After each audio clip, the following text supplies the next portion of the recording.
Welcome to Around the Bend with Soki. We're Mike and Ramona, and we're traveling in our 385 FL, named Soki. Alright, so it's time for part 2 of the auto drain. My next drain handle is bent. The black bent the other day, and so now we're going to put the second auto drain on this unit. The first one's worked really well. This is what it comes out.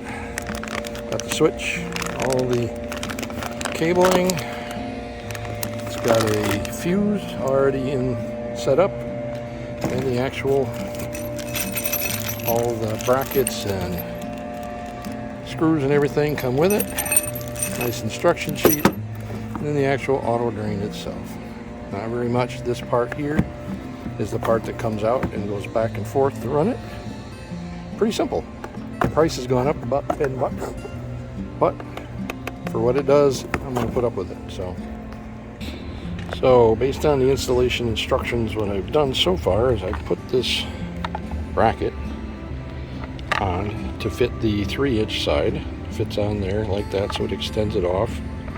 And then I actually put this piece here on, which, if you look at the directions, is the part that goes to the actual rod itself. It's supposed to have an 1/8 to 3/16 inch clearance here, which I'll adjust when I get down there. I've kind of put it in place.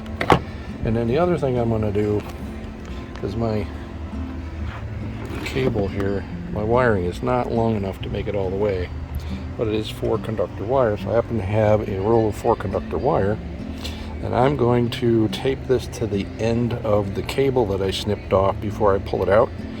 And then when I pull that out, because it's still down by the valve, it'll pull this cable or this wiring right along with it. And I will that way been able to snake an extension in, so then I can finish my wiring after the fact.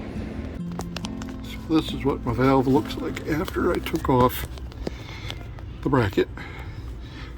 I know the cable's shot, so I just snapped it off to get rid of it. This is the part that works the valve. It works pretty easy, so there should be no problem with that. We can just bolt that right on the end of it. Wire it up. I haven't pulled the cable out yet, that's just laying there. But I pulled the bracket off that was on it, took out the 2 bolts that are here, and then I took care of the flange that's right here, so that it'll bolt up nice and flush. Then I gotta go out and get my drain and bring it in so I can hook it up.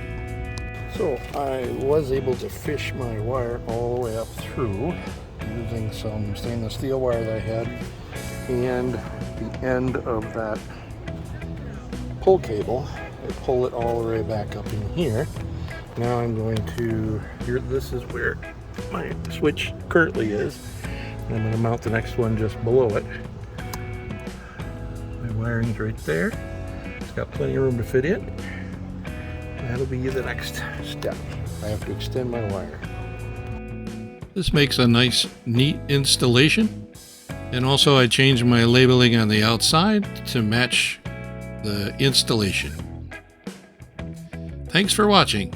And if you got anything out of this video, please subscribe to our channel. We'd really appreciate it.